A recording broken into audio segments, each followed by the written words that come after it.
Broadcasting the boisterous part of the fastest game in the world. So strap on your lids and lace them up, Rook.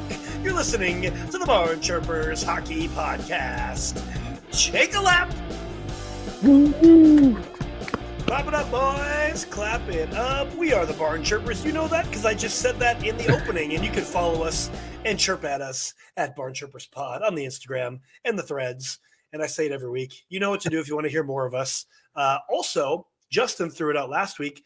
If you want more of us, then, you could interact with us more. And then maybe we'll give you more. Maybe a live stream, maybe a PWHL watch along, maybe who knows? You know what I mean? Like we're here for it. So if you want more, you just got to ask for it. That's all it takes.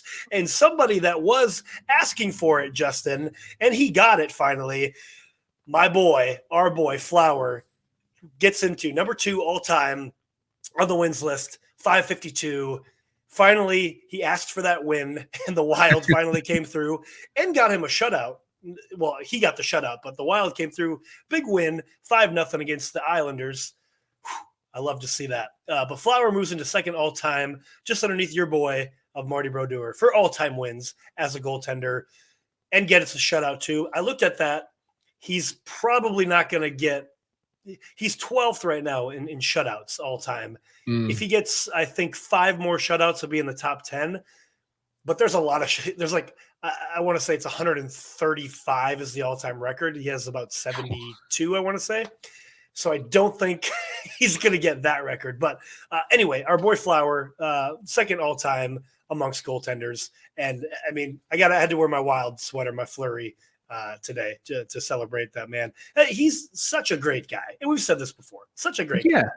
And I mean, the more, again, at the risk of sounding like a broken record, he spent the majority of his career as a Pen. So therefore he was persona non grata to me, basically.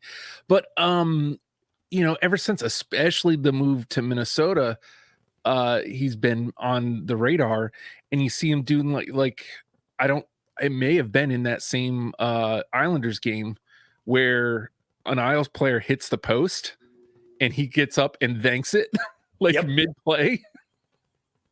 That's his thing. Yeah, like he's done that.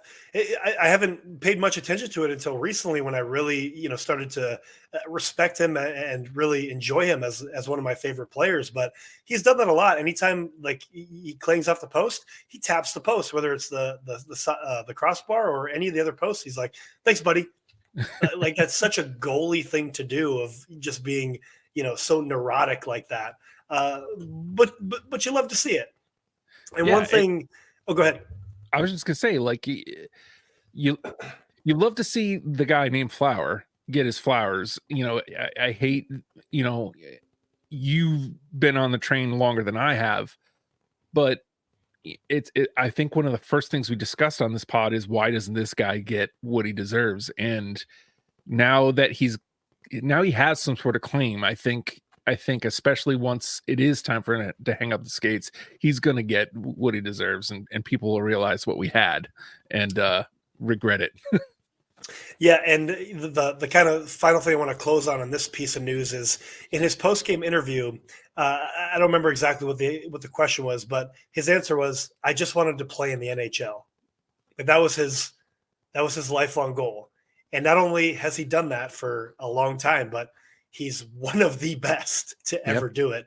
And imagine if he wasn't on that crappy Chicago team, and imagine if he wasn't on this mediocre at best Wild team, how many more wins he really could have. But so to that, we'll get into it probably. And the show is mostly about news for everybody listening. We're just going to kind of talk about stuff.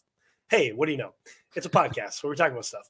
But this is something I was thinking about. I hope that the Wild make a trade and send Flower to a contender, because not only has he earned that to be contending for another Stanley Cup team, but he deserves it. And the Wild are not going to get there. I'll say it right now. I'm putting the stake on. I'm going to make a couple bold claims today. The first one being, and I hope I'm wrong, but Minnesota is not making the playoffs. This is a bad team. They are bad. Like they had an uptick with that coaching change, but now they're back to what we saw before, just being stinky. And I don't like it, but it's the truth. This is a bad team. They are not making the playoffs. Well, again, like with right now, they're barely above. Well, I say barely. They're a full 10 points ahead of Anaheim, but they're behind St. Louis in points. They're behind Arizona in points. They're behind the hot Kraken in points. They're behind Calgary, who and Edmonton has kind of soared past all of them. The margin for error for Minnesota was already pretty slim, and they kind of blew it. So, yeah, like I think mathematically they're still alive, but it's going to take a lot for them to again 8 points to catch up to 8th place Nashville. It's a lot of ground to make up. I mean, we talked about this a couple weeks ago. We mentioned before, and the Oilers are on a heater again. 11 games at this point. So you're saying that this Minnesota team has to get on. Let's see, there's about 40 games left in the season. They have to essentially get on at least 2 10-game heaters just to get into contention. Yeah. And then they need all those other spots to, falter. Good luck. Yeah. Good luck. I mean, you're looking at probably, at minimum 30 of those 40 games, right? Like they have to win. And like you said, if they're able to do that, everybody else still has to lose. So So I'm putting the nail in the coffin. You don't have to join me in that. I hope I'm wrong. Please prove me wrong, but it's not looking great for the Minnesota Wild. Another team that is bad, you know what? And I'm going to say it right here. The Toronto Maple Leafs. They're a bad team. They suck. I don't care how many goals Matthews scores, because guess what? He scored a bunch more. Cool. You know what? In the last 5 of their 7 losses, they've blown multi-goal leads. 5 out of the last 7 losses, they've blown multi-goal leads. You suck, Toronto. Yeah. Hear me out. You suck. And guess what? I'm going to make this claim right here, too. The Toronto Maple Leafs are going to miss the playoffs this year because they are a crappy team. They don't have goaltending, and their big 4 only show up whenever they want to. Tavares, Nylander, Marner, Tavares, they all got their big bags now. Guess what? They're going to show up when they want to. Mustache Matthews is like, oh, yeah, we'll get him tomorrow. No, but yeah, we'll play him again. We'll get him tomorrow. Oh, maybe next time. Tonight wasn't our game. Whatever. You suck. You all suck. And you're not making the playoffs because you don't have a goaltender. So I don't even care about Joseph Wall coming back and being outstanding because we don't know if he will. That high ankle injury that he had, you don't know how he's going to come back. So they are currently – they're in 3rd place in the Atlantic with 50 points. Detroit is making their way back up. Florida is bouncing way ahead. They're probably going to get number 2, probably pretty easily. But Detroit's right on their heels. Tampa Bay is still in the mix. Toronto, I'm again, another bold prediction. Toronto's missing the playoffs because their guys don't show up when you need them to. Talk about things you love to see. I mean, what was it? They were playing Detroit the other day, and fantastic first period. Like if you like a goaltending battle, it was Reimer, whatever, against Sammy, and I'm like, wow, what a fantastic period from the both of them. I was like, oh wait, look who's in net. This is real. This is literally just who's going to implode first. And yeah, you said that in the group chat too. Yeah. So that's what it ended up being. I think 4-2 Detroit wins. And yeah, man, like you can score as many goals as you want. New Jersey went through that at the beginning of the year. You can score as many goals as you want, but if nobody's back there stopping it, what's the point? If you're putting in 6, but the other team's putting in 7, you lost. Exactly. So, yep. I mean, it's literally that simple.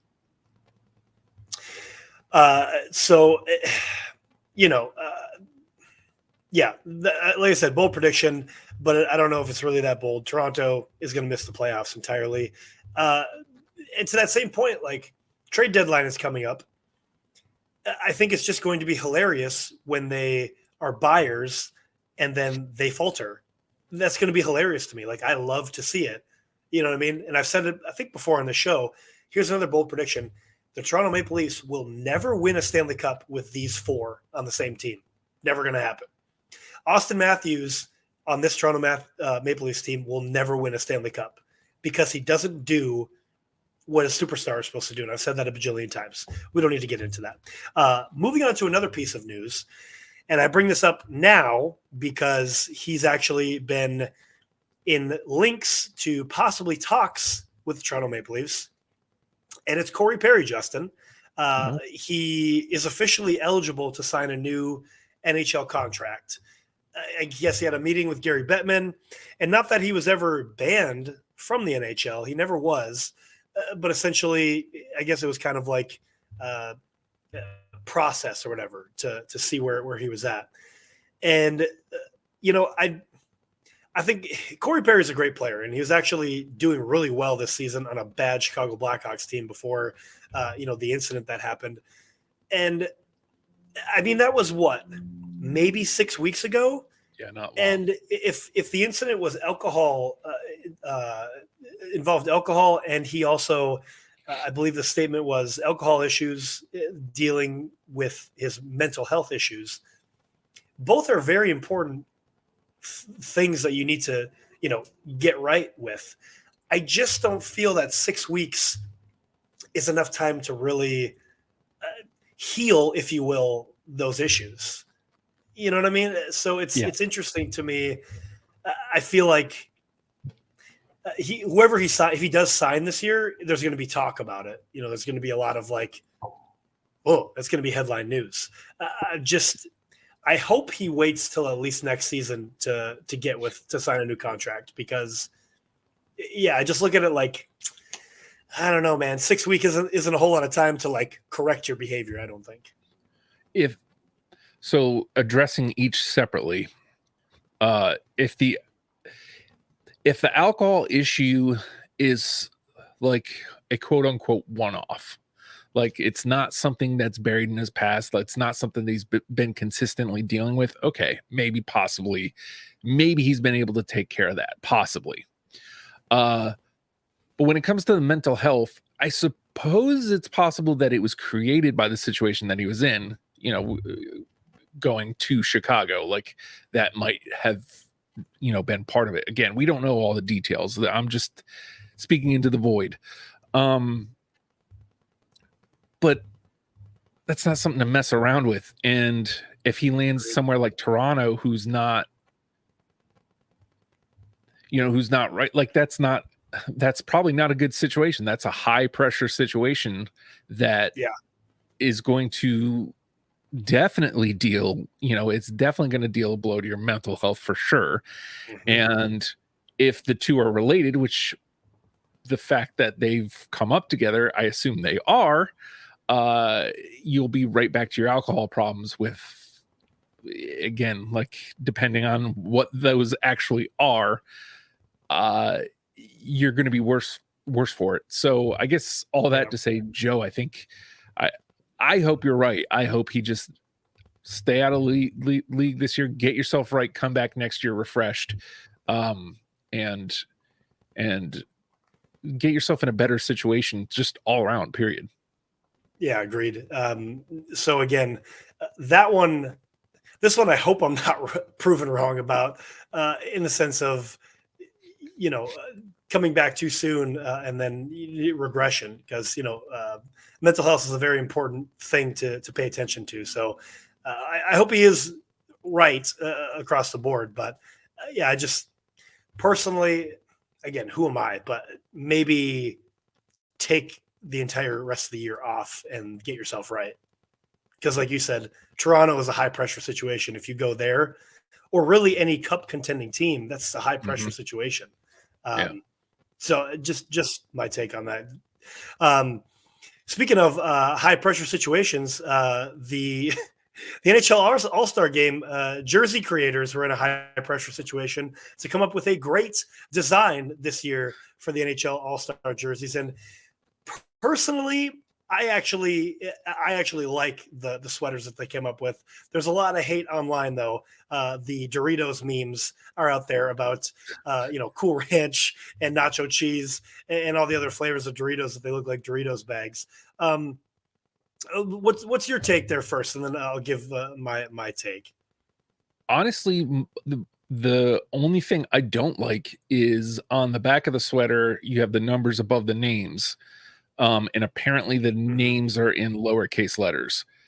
Other than that, I think it's a cool design. I think it, I mean, I'm not sure what its tie to Toronto is. Maybe I'm reading too far in, because last year's, I think were It in was like Florida. Miami Vice inspired. Right. Yeah. So like, it's like, I love when all-star games in every sport kind of design towards the city that they're in. So maybe I'm just missing something there. But other than as a sweater, like just in a vacuum, I think it's it's a neat sweater. And again, it's an all-star sweater. So it's not like I don't want it to look like the rest of the league. I don't want it. If they went in there with just basically the devil sweater, it's like, well, okay, well, if I wanted a devil sweater, I'd get a devil sweater. Like, Right. so Yeah, exactly. I think it's a good sweater. Bottom line. Yeah, the same thing. The font, I'm not a super fan of, and I don't like the names underneath the numbers. But again, overall, it's all star. Like it's something. It's supposed to be different. I remember growing up, there was a couple all star games where it was just, of course, East versus West, and East would wear dark, and West would wear white, but they just had their regular squads sweaters. I don't hate that either, but then I remember them doing, what was it? Was like orange and white, black and white. There's been a couple iterations that I remember growing up, but overall, yeah, I don't hate these. I get the hate because people have to hate on something, but like you said, it's the All-Star game. It's supposed to be something different. So I don't know. People are always going to hate on something. Speaking of the All-Star game, we mentioned it before when it was announced that the PWHL will have a 3-on-3 showcase on Thursday on All-Star Week. The teams were named. We're not going to go through all of them, but I mentioned this to you. And of course, you made the point of it, and I'll allow you. I'll give you that time here. But I mentioned, like, how is Sarah Nurse on the All-Star team when she has literally one goal throughout 4 games? How is that possible? And you said, well, you gotta, especially this first one, you need the star power. And Nursey was never not going to be an all-star. It didn't matter the fact that she did. And I mean, look, good on them. Like, I understand, she is a terrific player, even though it hasn't materialized on Toronto yet. She is a terrific player. She's one of the faces of the league. Nursey was never not making it, and I hate roping this into it, but this is definitely part of the decision. She's an attractive woman. Like, that is definitely part of it. You need that facing forward, especially if you see some of the knuckle draggers that comment on PWHL stuff that are going to be at an NHL event. So ultimately, I hate it because her play hasn't earned it, but I completely understand the decision.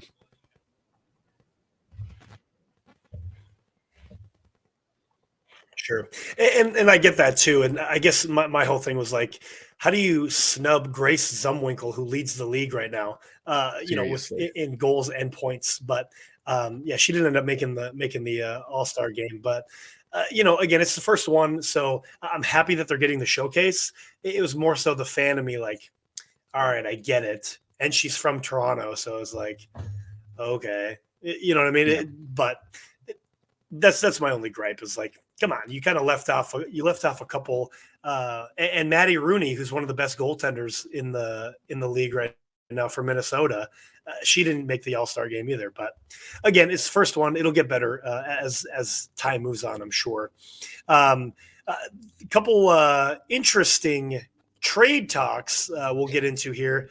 So after Elvis Merzlikins and the Columbus Blue Jackets beat the Vancouver Canucks in a shootout the other day, Elvis requested a trade.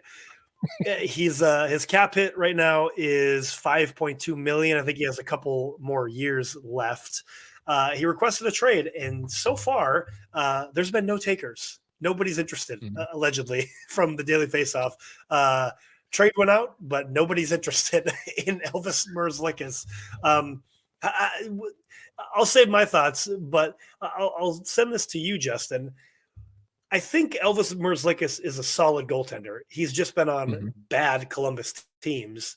Yep. Do you think a career 902 save percentage goalie like Elvis Merzlikins would do well on a team, say, like the Philadelphia Flyers or the New Jersey Devils?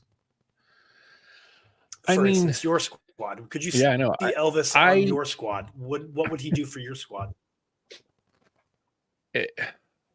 I'll say this: he can't be any worse than V2. Like, I love V2 dearly. I think he's a great dude. We talked about this last year in the playoffs when he got yanked against the Rangers. He's never recovered.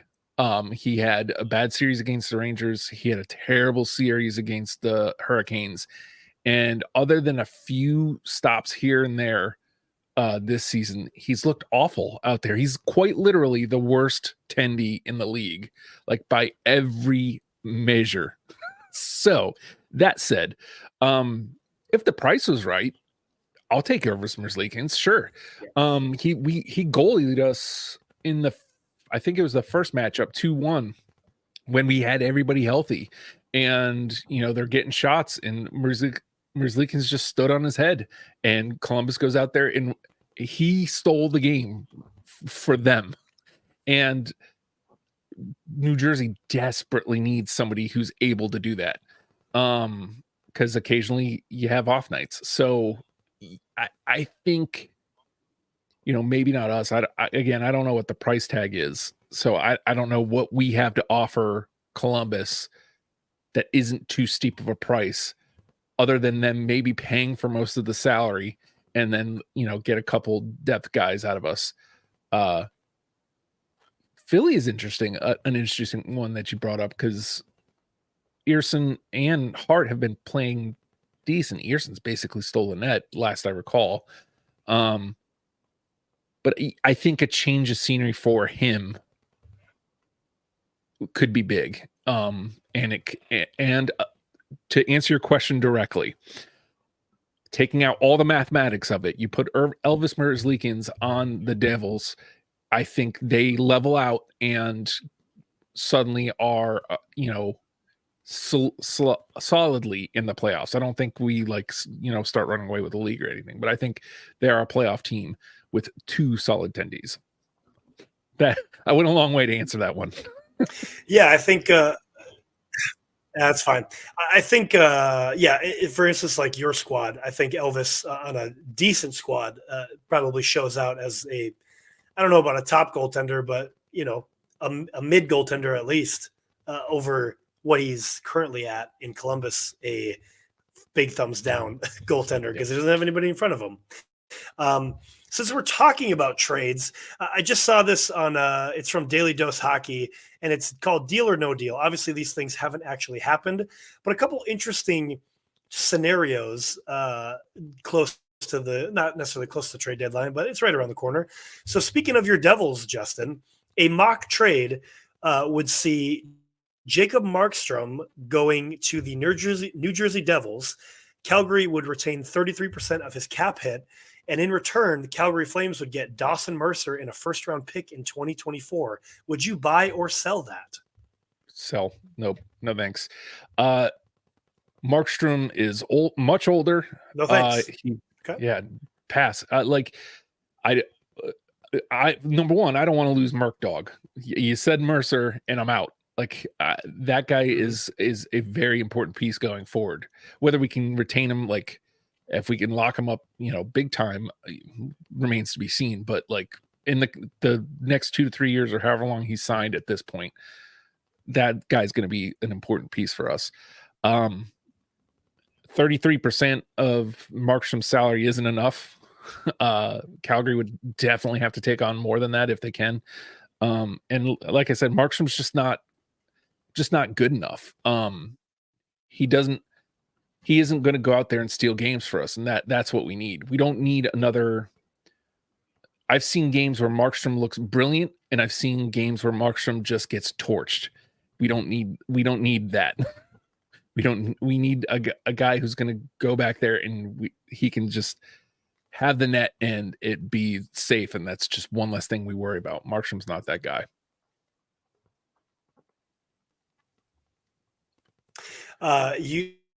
There would also be 3 more years at about $4.5 million ish.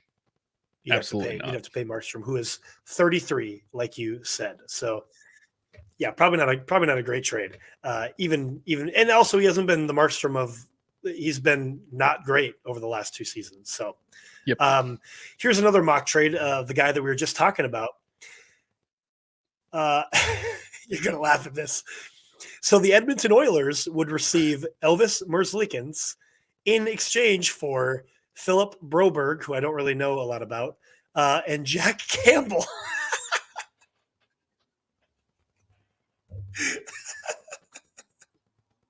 I can't even say that with a straight face. So Elvis for a player in a can of soup. Man, like whatever, dude. Like, I mean, if I'm Edmonton, yep, basically. If I'm Edmonton, I snatch that up. I feel like Elvis is a step in the right direction. Maybe if nothing else, Edmonton has firepower. Edmonton can score goals. So like that's something Columbus definitely doesn't have. Seeing what Merzlikins has been able to do in the net in Columbus, to me, says he can probably win Edmonton more games. So yeah, sure. Like I don't know who the other dude is, but yeah, you can take my can of soup and that other guy and give me Elvis Merzlikins. I'll take it all day. I would pass on that because Columbus would not be getting anything in return for that. You're basically getting a worse goaltender. You're giving away your best shot at winning any games, and you're getting a worse goaltender. So I'm going to pass on that. Yeah, I got 2 more mock trades for you, and this one is interesting. I was just going to say, I guess if I'm Columbus, yeah, I pass. If I'm Edmonton, I'll take that all day. Yeah, for sure. 100%. I got 2 more mock trades for you. And this first one, actually, I'll do this pause.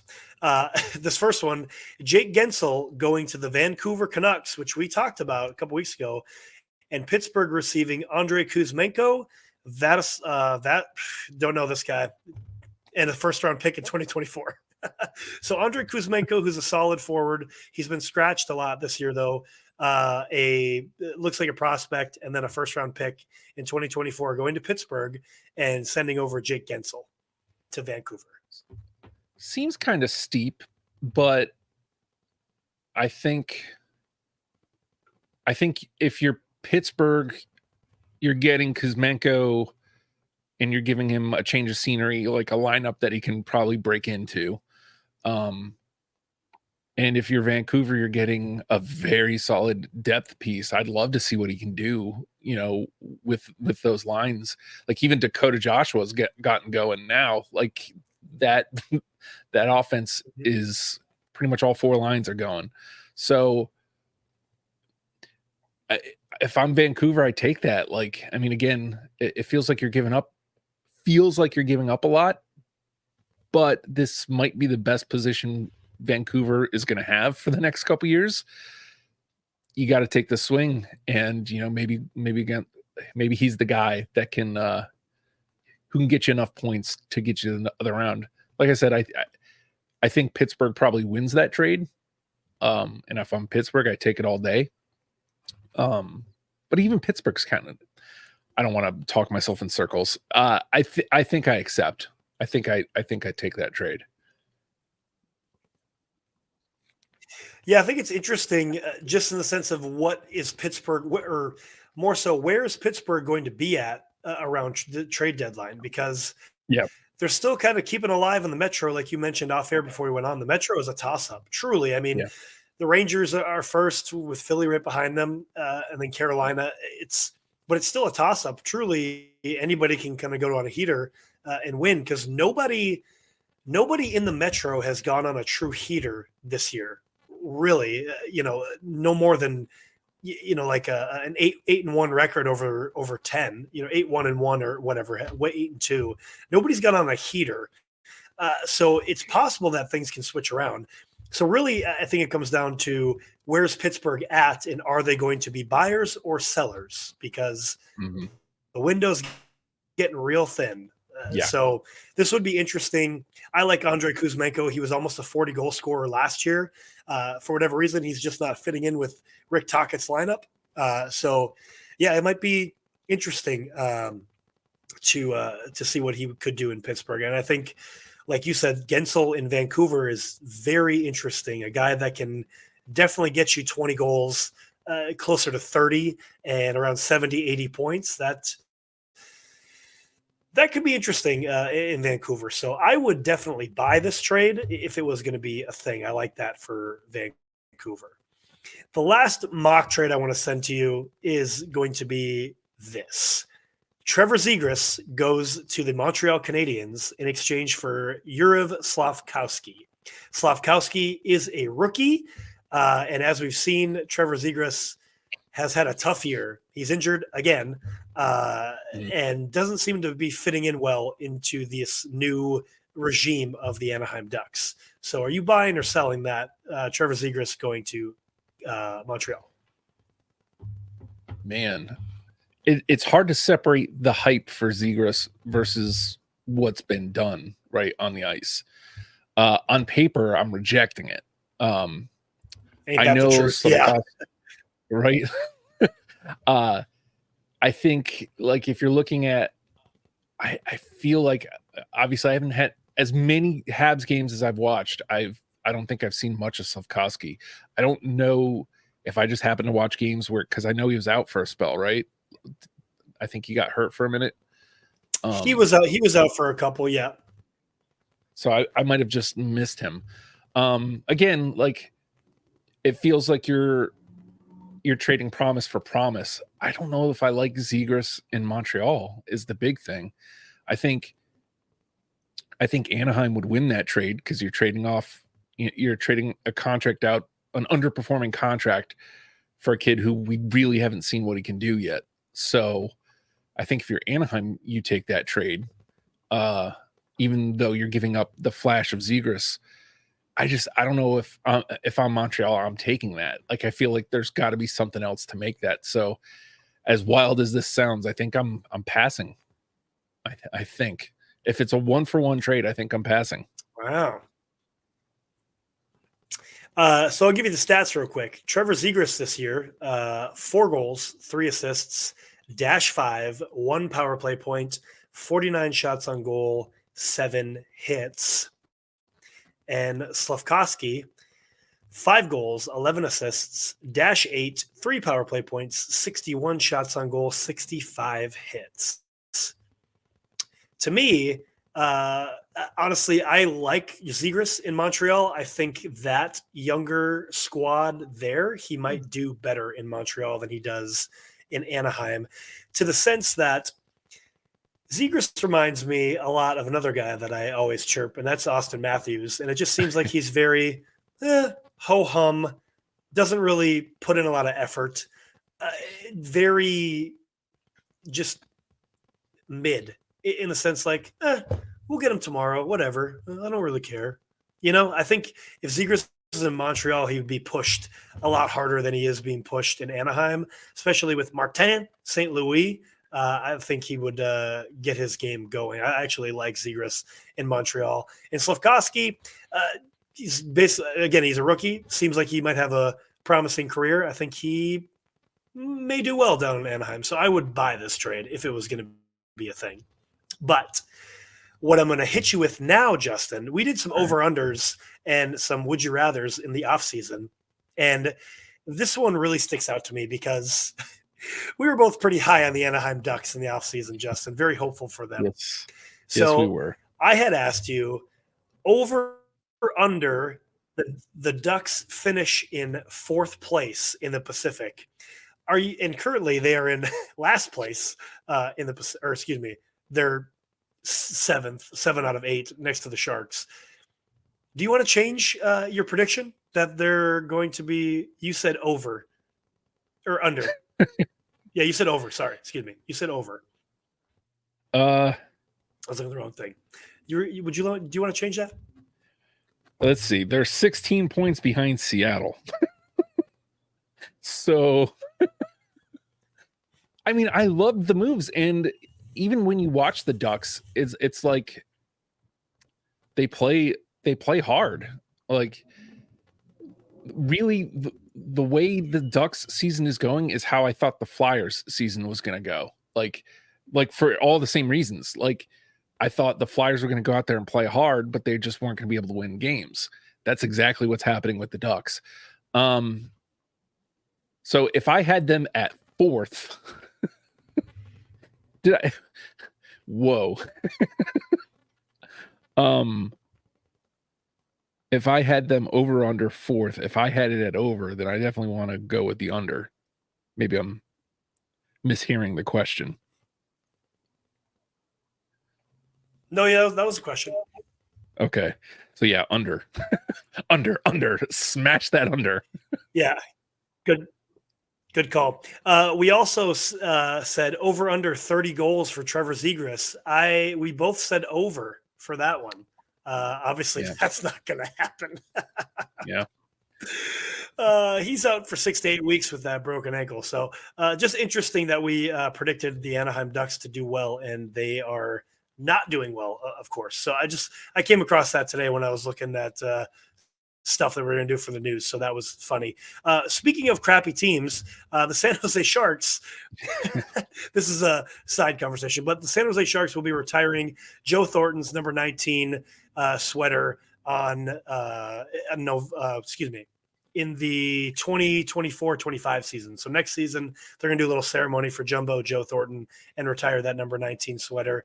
I might have to go to San Jose for that because, man, I really enjoyed Joe Thornton's career, and I wish he would have won a cup. Yeah, I mean, I'm so, again, this has been brought up a lot lately, but Tina just went on the West Coast roadie, and they went to the Shark Tank, and I'm just thinking, just once, man. I just want to go once. Like, I mean, I'd love to hit all those arenas there, like the 3 that are right there, but what a reason to go, right? Like an unheralded player because he never got to raise the cup. And yeah, that's pretty cool that they're doing that for him. I mean, you kind of have to if you're the Sharks, but I'm surprised. I'm surprised. So by the time they do it, it'll be 3 full seasons since he actually retired. So I'm actually just surprised it took this long, really. Yeah. But so let's touch on this real quick before we get to our 3 stars. The PWHL weekly standings. Minnesota, as you said, is a powerhouse, Justin. They are leading the league. 4 games played, 3-0-1-0 with 10 points. Montreal right behind them with 6. Then New York, Ottawa, Toronto, and Boston on the bottom. Minnesota is a powerhouse. They did lose the other night to New York. I was watching that game. That was a tough game. And they went to a shootout, and New York just got the better of them. But, man, that was probably the best game that I've watched this year, Minnesota versus New York. I could definitely see that being the championship game. Yeah. When it gets there. Yeah. Minnesota, they take the L. So, like, does that take the wagon off them? I guess technically, but I mean, it's a very high-powered offense. Well, I don't know though. They did get the overtime point, so they did. Yeah, they took it to overtime, then a shootout. So, you know what I mean? Mm-hmm. I mean, still no regular time loss. So, I mean, this will be the true test, right? This week, like, how do they respond? Do they let that go and just get right back on? I'm inclined to think so. Again, Heise's been unreal. Like every bit the hype, every bit the number one pick. Yes. She is terrific. And Zumwinkle and Yeah. Rooney's on a tear. So like they have the pieces. I'm inclined, like I watched Montreal, New York last night, and New York they've got a fight. And Corrine Schroeder, she's again, we've dubbed her Wall Street as her nickname in the chat, in the YouTube chat. She's great. She's terrific. She's, I guess they've played 4 or 5 games, and the ones where she's in net, she's basically winning the games for them. I don't think she's gotten lit up yet. Minnesota, New York, probably, yeah. Montreal looked really good last night. There's something scrappy about them, and they might be my team. So I'm trying not to homer it, but I could see Minnesota, New York being the championship game for sure. The thing I want to touch on about that Minnesota, New York game too, really the reason why Minnesota lost, they couldn't stay out of the box. They got 2 power play goals scored on them. And the second power play, if I remember right, it was like, man, the face off in the offensive zone, and it was like boom, boom, goal. It was so quick. So I give props to New York on that. Their power play was tremendous. So to that same point, if you give them opportunities, they're going to capitalize. And they did that too in the very first game. They scored a lot of their goals on that power play when it was, well, if I remember, the score was like 5-1 or 5-0 that first game, if you remember, and they scored on the power play. So don't let New York go on the power play. That is the main concern there, PWHL. So let's get into our 3 stars of the week and get out of here, because we're supposed to be a quick episode, but that never happens with us. So the way that we're going to do it this week, tell our listeners, usually Justin and I coordinate and decide who we're going to have. Today's going to be a little different. We're going to I'm going to pick one. Justin's going to pick one. And then we're both going to throw out a first star, and we'll do much like Justin's other show, Deprogrammed, where we kind of argue about who's going to be the number one with the bullet. So, Justin, go ahead and throw out your take it away. This isn't necessarily 1, 2, or 3 this week. We're just going to name 3 stars. So we just brought her up in the prior conversation. A little bit, a little bit of a step back for this week, but I mean, the numbers bear out. 3 games played, 1.96 goal against, 0.942 save percentage, Joe. Corrine Schroeder, Wall Street at number 3, just still, like, I mean, again, I talked about Montreal, New York, like Levy was solid in net for New York last night. But you got to believe if Wall Street was back there, maybe we're talking about a wholly different game. So yeah, she's just tremendous. I love watching Schroeder play, and that's really hard for me to give props to a New York club in hockey. So Corrine Schroeder, our third star, our A star of the week. A star of the week. Yeah. That was actually she was going to be one of my picks, actually, because looking at the stats, she played 1 less game this week, but the goals against and the save percentage is just outstanding. So she was going to be one of mine too. So solid pick there. I'm going to go over to the NHL for this one. And this over this last week is guys that we have not talked about at all. So really I could name a lot of guys, but I want to throw this guy out there because he doesn't get mentioned a lot at all. And while he has a couple points less than everybody, he's cruising along, and that's going to be, man, these are both kind of, you know what? I just changed it on the fly because both of these were going to be kind of homer picks. So I'm going to give it to this guy instead. Doing it for the club. That's Blake Coleman of the Calgary Flames. 3 goals, 3 assists, 6 points. Calgary's won a couple here as of late. Calgary's so weird, man. I mean, this is a whole other longer conversation. I can't get behind them. They're so wishy-washy. Like, Yeah, they've won a couple and they're kind of in the mix, but I just can't get behind them. But Blake Coleman, 3 goals, 3 assists, 6 points on the week. And that's a guy we don't usually talk about. So you need guys like him to step up. Also, you need like Nazem Kadri and Jonathan Huberdeau and Igor Sharangovich, guys that are supposed to step up. But that's a whole other conversation. But another star this week is Blake Coleman. To your point about Calgary being wishy-washy, aren't they kind of what we thought Vancouver was going to be going into this season? Yeah, they really are. That's a solid pick there. We didn't know. Yeah, we don't know what they are, and they're just they're so back and forth. They can't get on a heater and they can't get on a losing streak. They're just kind of in that purgatory mid, and that's probably the worst place to be. You know what I mean? Like, side conversation. We know the Sharks suck. We know the Blackhawks suck, but they're at least going to get a high lottery pick. Calgary's going to end up again somewhere around that 14, 15, 16 spot, and you're not going to get a great prospect. You're not going to get a great draft pick unless you trade up. Like, purgatory mid is the worst place to be in the NHL. Either get on a heater and get in that, get a good run in you, or tank and get a better lottery pick, personally. So I'm going to throw this one out as last star, and we might be locking in the same place, but judging by your prior pick, maybe not.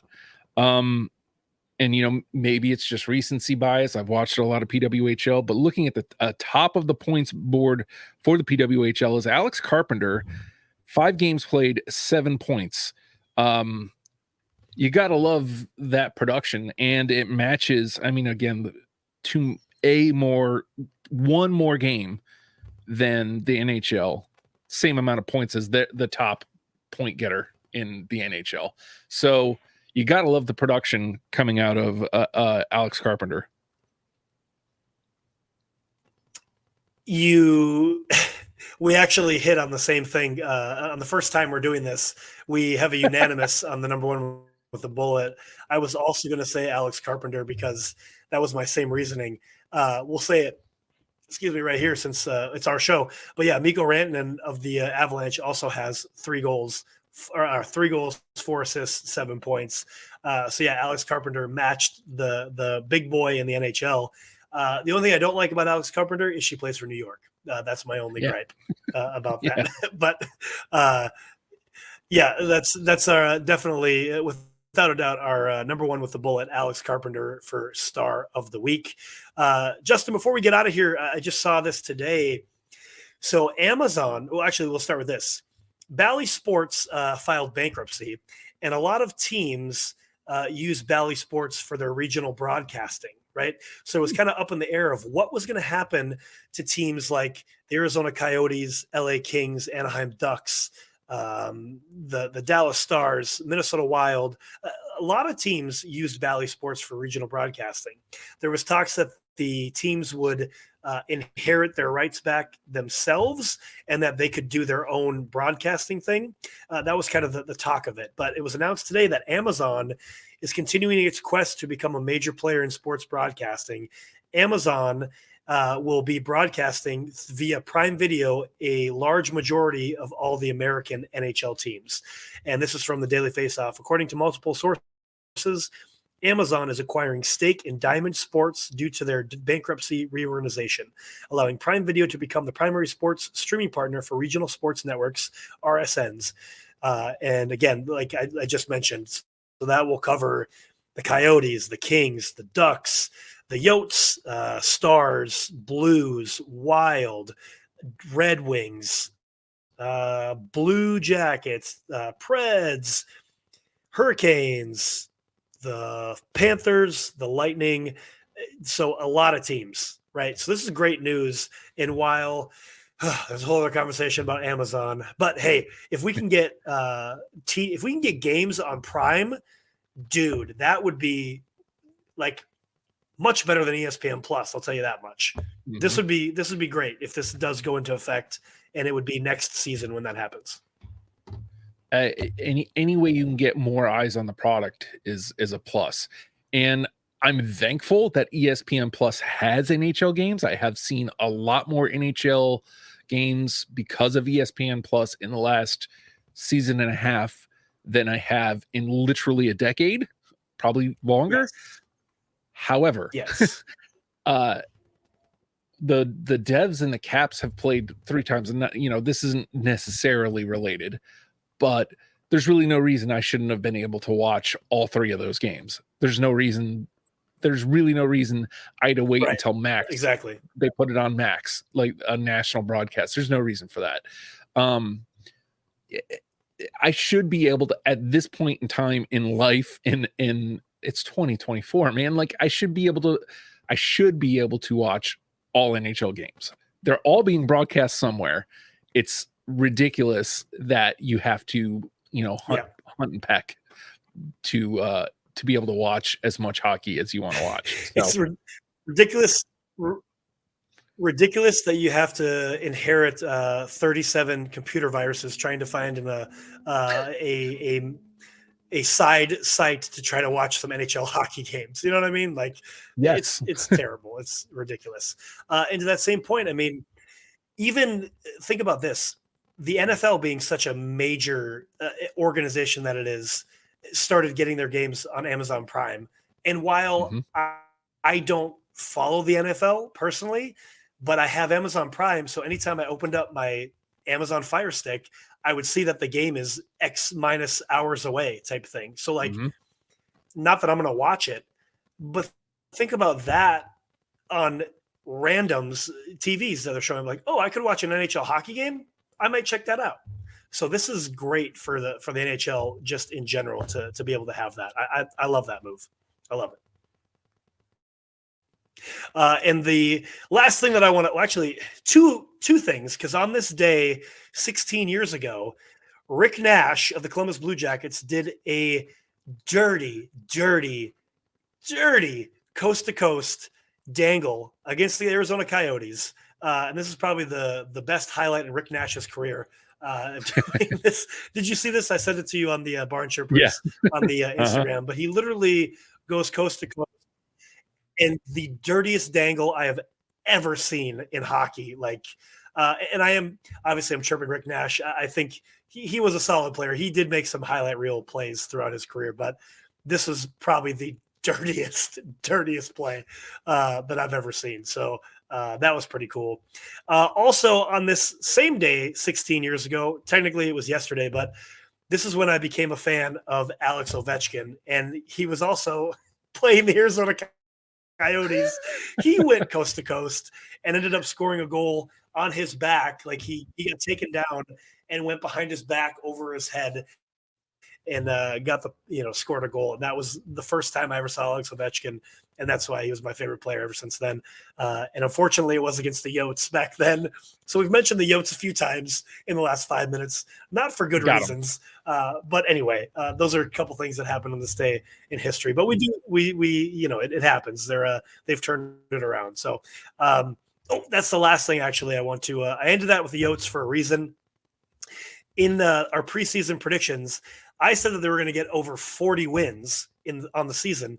Currently, they have 40 games left, and they've already won 21 games, which is better than what the pace that they're at last year. They only won 28 games. So they're only 7 games away right now from beating last year's record. So I got to say they're on a good pace to get that 40-win mark. That's all I'm saying on that. You don't have to respond if you don't want to.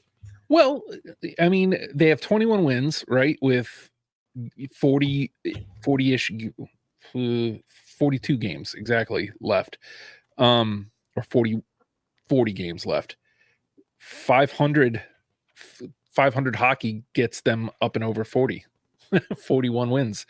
Does that get them to the playoffs? That's a whole different conversation. So 500 hockey is basically what they've been doing all season. You know what I mean? The club that they've put on the ice is probably a 500 hockey club. You know what I mean? I personally, having watched Coyotes games, I would love if they play better than 500 hockey and sneak in. But, maybe that's asking for too much. Yeah, I mean, well, okay, we're getting on a side quest here, but I really think they have to make Ingram the number one. Like, just give him all the starts. Trade Veggie. I like Veggie, but trade him away. He needs something new. Like, clearly his confidence is rocked, and he just can't get it done in Arizona right now. He's a good goaltender. He really is. He started out well this season, and then Ingram came in and has stolen the net. Like, put Ingram in 3 out of 5 games, right? We need to get somebody else in there. Veggie just doesn't work right now in Arizona. His confidence, I said it 2 seconds ago, his confidence is rattled. Like, he just can't get a win anymore. So trade him off, trade him away, get a piece for him, get something for him. Connor's the guy, and I hope they make him 1A. They need to. 1-for-1. Veggie over to New Jersey for Vitek Vanacek. I accept. Oh, Veggie in New Jersey would probably, well, it'd be better than V2 for sure. Yeah. You know what? I mean, yeah, I don't know. That change of scenery, I think, would do Veggie really good. But anyway, we went way longer than we wanted to, but we always do. Uh-huh. We're the Barn Chirpers. You know what to do. We'll be back next week for some more stuff and things and whatever else happens in the NHL. And yeah, I guess maybe we'll do some like more bold predictions or something. I don't know. We'll figure it out. But until then, play to the whistle, keep your head up, stick taps and Sally's boys, clap it up. Yeah. Woo. Oh. And